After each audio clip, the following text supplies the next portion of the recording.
Aleluia. A paz do Senhor, meus irmãos.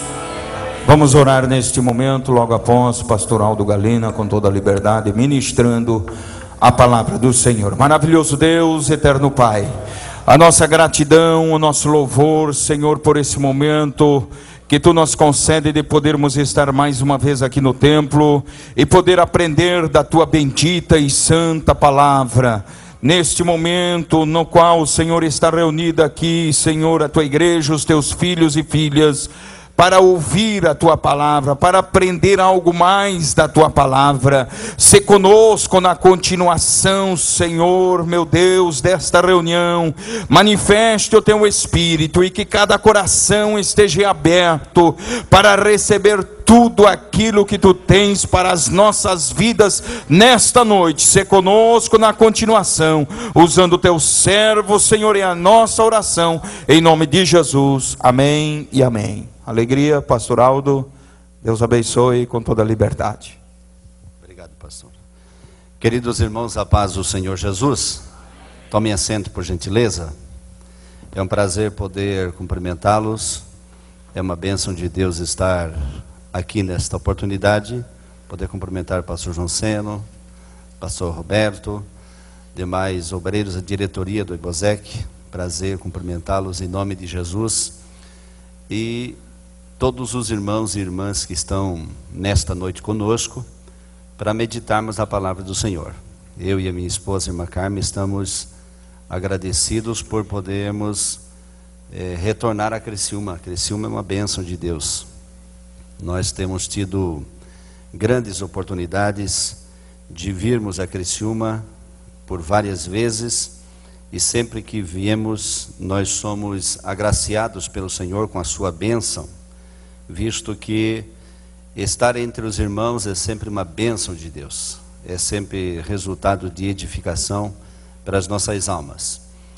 E sempre que viemos, também temos, além do privilégio, a responsabilidade de compartilhar com os irmãos a palavra de Deus. Não vou dizer ostensivamente ensiná-los, visto que estou diante de um plenário cujo conhecimento e formação já é bem conhecido e reconhecido em Santa Catarina. Para tanto que os irmãos já estão na 5ª edição dessa escola e já passaram por aqui grandes mestres, grandes ensinadores, e isso é muito bom, isso é uma bênção de Deus. Eu tive o privilégio de estar aqui, não me lembro se foi no primeiro IBOSEC, foi no primeiro, né?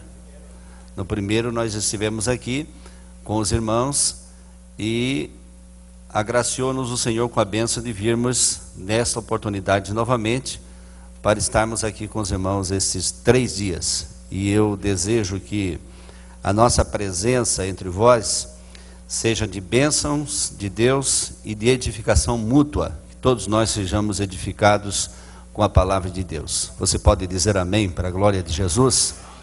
Glória a Deus. E parabenizar os irmãos também, não obstante ser um dia chuvoso, de terça-feira, mas os irmãos estão aqui. Um excelente número, isso é muito bom, isso é uma bênção de Deus. Deus abençoe os irmãos. Abram as vossas Bíblias comigo em Mateus capítulo 28, vamos ler os versículos 16 ao 20. É o texto que nós vamos tomá-lo inicialmente para começarmos a meditar nesta temática, discipulado e integração, que é um tema bastante conhecido, evidentemente, da igreja, mas sempre se tem alguma coisa que se possa ser dito, ou quando nada relembrado, trazido novamente à memória, de forma que a gente retoma as coisas. O ensino é uma atividade que exige repetição, exige fundamentalmente repetição. Todo ensinador tem que ter esta ocupação e preocupação de repetir o ensino, e todo aprendiz tem que ter a paciência de repassá-lo. Isto é extremamente necessário. Então, este é um tema que, de repente, para você, é um tema que você o conhece muito bem, visto que você é um discípulo do Senhor Jesus. Porém, ao repassarmos o tema ao retomarmos alguns pontos e fizermos algumas observações, poderá o Senhor, pelo seu Espírito, abrir a você um novo espaço, uma nova visão, uma nova porta. Porque às vezes, quando estamos ouvindo alguém ministrando, uma palavra dita abre uma porta, principalmente para mentes ávidas por aprender, pessoas que estão sempre ocupadas com o aprendizado, sempre interessadas em crescer no conhecimento. Uma palavra que se diga, de repente, essa palavra é a chave que abre uma porta que dá acesso a novas dimensões de conhecimento. Então, você que está aqui nesta noite, ao ouvir repetir-se aquilo que quiçá você já sabe, você tem então a paciência de repassá-lo e a fé, e creia que pode surgir uma coisa nova, uma nova observação, uma nova interpretação, uma nova mensagem, principalmente tratando-se da palavra de Deus. Mateus 28, versículos 16 ao 20, nos diz assim: E os 11 discípulos partiram para a Galileia, para o monte que Jesus lhes tinha designado. E quando ouviram, o adoraram, mas alguns duvidavam, ou duvidaram. E chegando-se Jesus, falou-lhes dizendo: É-me dado todo o poder no céu e na terra. Portanto, ide, ensinai todas as nações, batizando-as em nome do Pai, e do Filho, e do Espírito Santo, ensinando-as a guardar todas as coisas que eu vos tenho mandado. E eis que eu estou convosco todos os dias, até a consumação dos séculos. Amém. Você pode dizer amém? Glória a Deus. Glória a Jesus. A nossa matéria está a partir da página número 6 até a página número 19, se não estou equivocado, ou 14, até a página 14. Das 6 a 14 está a nossa matéria, discipulado e integração, e nós estaremos tratando, nos períodos que teremos os 3 dias, sobre a parte introdutória do nosso texto, que está exposta na página 6, e depois discipulado, discípulo e a disciplina, características básicas de um discípulo e os 7 elementos da grande comissão. Eu quis colocar este ponto, os 7 elementos da grande comissão, porque neles se encontram recursos espirituais para a igreja desempenhar essa grande atividade que é difundir a mensagem do Senhor Jesus e ao mesmo tempo equipar pessoas para dar continuação a esse trabalho. Nós vamos amanhã, se o Senhor nos permitir, no segundo período, falar sobre os princípios básicos do discipulado desenvolvido por Jesus, que é seleção, associação e instrução. Esses 3 princípios básicos, fundamentais. E no dia 26, se o Senhor nos permitir, falaremos sobre o discipulado e envolvimento, que está dividido em 10 pontos. Nós queremos ver se conseguiremos alcançar todos estes pontos para um enfoque mais concluso desta disciplina com os nossos irmãos. Na página número 6 da tua apostila, a introdução, nós temos algumas palavras que são chave, são muito importantes. O discipulado é uma missão da igreja na terra, que visa resgatar, instruir, integrar e capacitar. Em suma, essas 4 palavras, elas são as palavras-chave desse parágrafo introdutório: resgatar, instruir, integrar e equipar pessoas. O processo, por exemplo, de comunicação do Evangelho, ele precisa alcançar esse objetivo. Se você for revisar o ministério de Jesus, você vai ver que Jesus conseguiu fazer ou executar exatamente essas 4 coisas: resgatando, instruindo, inserindo essas pessoas, fazendo elas fazer parte do seu projeto e também equipando essas pessoas. Esta pesquisa que a tia Jo fez aqui introdutoriamente nessa noite, sobre pessoas desviadas, filhos de crentes, existem pesquisas que apontam aponta um grande número, por exemplo, que chega a 20% de pessoas que passaram, inclusive pela escola dominical, e que hoje estão afastadas do Senhor. E neste ranking, a Assembleia de Deus, lamentavelmente, é a maior responsável pelo maior número de pessoas que estão desvinculadas da fé cristã ou da vida cristã, ou desintegradas do contexto da comunidade cristã. E isto, ao refletirmos sobre isto, e tendo uma disciplina como essa, discipulado e integração, sem dúvida nenhuma tem que mover o nosso coração para que a nossa atividade como igreja, no que diz respeito à comunicação da palavra de Deus, ela seja mais plena, mais completa, mais integral. Eu coloquei nessa introdução também 3 estágios que eu considero dentro da atividade do discipulado. 3 estágios diferenciados. O primeiro estágio do discipulado, que eu vejo, por exemplo, na prática, é aquele que diz respeito à evangelização, a comunicação da palavra de Deus para ganhar a pessoa para Cristo. Este é o primeiro estágio. O segundo estágio do discipulado é aquele que ensina as doutrinas defendidas ou apresentadas por uma denominação cristã evangélica. Essa denominação cristã evangélica, ela tem o seu conteúdo de doutrinas, de ensino, e ela discipula transmitindo esse conteúdo. E o terceiro estágio do discipulado, que é sem dúvida nenhuma o que nós vamos procurar enfocá-lo com mais ênfase, com maior ênfase, é aquele que diz respeito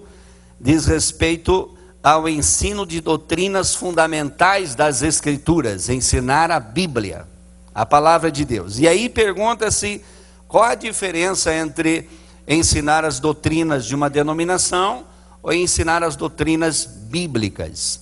Quando se trata, por exemplo, da questão da teologia, existem classificação dentro da teologia. A teologia está classificada, por exemplo, em exegética, histórica, bíblica, prática e sistemática. Dentro da teologia sistemática, que são conteúdos de 11 doutrinas, existem 2 subdivisões. Uma subdivisão é a chamada teologia apologética.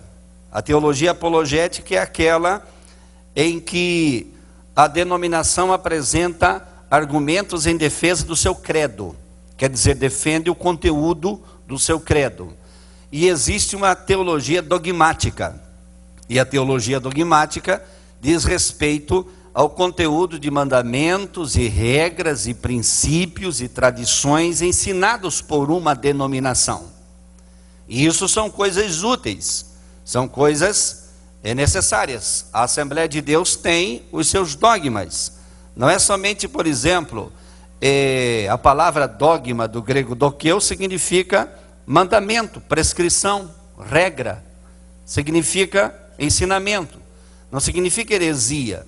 Quando um mandamento, por exemplo, de homem, ele invalida o mandamento de Deus, Jesus o reprovou. Mas se as regras, os critérios humanos visam ajudar as pessoas no cumprimento, na obediência da própria palavra de Deus, então estes dogmas não são reprováveis. E isso chama-se teologia dogmática. No que diz respeito ao discipulado, a importância de observar isto é que o ensinamento da palavra de Deus na sua forma integral é que dará ao indivíduo a capacidade de fazer dele um discípulo, não somente testemunha, mas um discípulo discipulador. Quer dizer, a palavra de Deus ensinada na sua inteireza, ela é capaz de fazer com que o indivíduo que foi discipulado consiga discipular outras pessoas. E não discipular, por exemplo, somente com a tese da defesa de uma denominação. Obviamente que nós pregamos e ensinamos para trazer as pessoas para junto conosco, dentro do nosso contexto denominacional. Só que nós sabemos que é a palavra de Deus que dará ao indivíduo a estruturação e a sustentabilidade suficiente para ele ser, além de testemunha do Senhor, ser um discipulador, ser alguém que dê frutos para o reino de Deus. A intenção desse trabalho, por exemplo, o propósito de tratar-se de um assunto dessa natureza, não é simplesmente para que nós saibamos alguma coisa a mais sobre o tema, não é simplesmente para que tenhamos uma argumentação maior para estabelecer, quem sabe, uma discussão um pouco mais fogosa com alguém que seja contrário a esta ideologia ou pensamento. Não é uma filosofia que nós estaremos observando. Nós estaremos buscando um conhecimento que impõe sobre a nossa vontade a exigência de uma obediência, a exigência de uma prática, porque é na praticidade que se estabelece o discipulado autêntico. É somente quando a verdade se tornou um elemento prático, aí o discipulado se tornou um elemento útil, vigente e frutífero na vida da pessoa.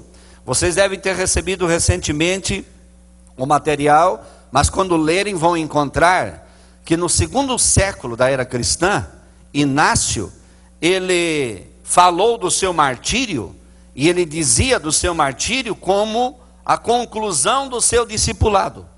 Ele chamava o seu martírio como a clausura, como o final, como a coroação do seu discipulado. Em outras palavras, discipulado no conceito de Inácio era uma atividade que envolvia a sua própria vida, e que esta ação discipuladora sobre ele, da parte de Deus e dos mestres com quem ele compartilhava, era uma coisa que visava estabelecer sobre a sua vontade uma determinação a qual ele deveria se submeter. Então nós não iremos simplesmente adquirir algumas informações, não poderá ser somente isso, terá que ser o ato de o Espírito colocar alguma coisa dentro de nós acerca da responsabilidade desse tema, a ponto de nós sabermos que nós temos uma responsabilidade não só de ser testemunhas, no sentido de testificar, mas nós que estamos assentados aqui, já estamos envolvidos em um grau de comprometimento com o Senhor, que temos o dever de ensinar outros a palavra de Deus. Temos a responsabilidade de ensinar a outros a palavra do Senhor. Nós não podemos, por exemplo, pensar de que já é suficiente, que já basta, que já é o bastante, o fato de nós vivermos uma vida justa na palavra do Senhor, uma vida bem vivida com o Senhor e com os irmãos, e despreocupar-nos daquilo que é a função da difusão da palavra, do ensino, da pregação, do falar, do dizer, do anunciar a palavra. Você não está assentado aqui e não estará aqui essa semana somente para trazer algumas informações ou anotar alguma frase, quem sabe alguém consiga dizer uma frase bonita. Você está aqui porque o Espírito Santo tem um negócio contigo, o Espírito Santo tem uma obra com você, o Espírito Santo tem um ministério com você, e é por isso que nós estamos aqui reunidos, para que o Senhor trabalhe as nossas vidas de tal forma que faça com que nós sejamos capazes de entrar para esse estágio mais elevado do discipulado, que sejamos capazes de discipular outras pessoas e fazê-las delas não só discípulos, mas também fazê-las delas discipuladoras, e assim esta corrente ela se transforma numa grande bênção de Deus. Para entendermos esse assunto, nós vamos observar o discipulado de Jesus, que é um padrão absoluto do Senhor Jesus. O Senhor Jesus, ele ensinou-nos falando e fazendo. A maneira que ele se portava, como ele se conduzia em relação às pessoas e o que ele falava, são ensinamentos que nós, a igreja, precisamos revisar sempre revisá-los. Também iremos observar como a igreja primitiva conseguiu repetir este exemplo, como a igreja primitiva conseguiu absorver o ensinamento do Senhor Jesus transmitido pelos apóstolos. Veja só, era um conhecimento, era uma informação, era um estilo de vida que foi transmitido, foi transferido. A igreja primitiva conseguiu fazer isso. Nós teremos ainda, para observar além desse conteúdo, vamos observar a grande comissão e também os princípios básicos, além de alguns exemplos que está na vida dos apóstolos, no que diz respeito a discipulado. Você vai encontrar a palavra discípulo e discipulado, você vai encontrá-la nos evangelhos e no livro de Atos. Daí para frente você não encontra mais esse termo. Porém, a prática desenvolvida na ação discipuladora da igreja em relação às pessoas era uma coisa contínua, ininterrupta.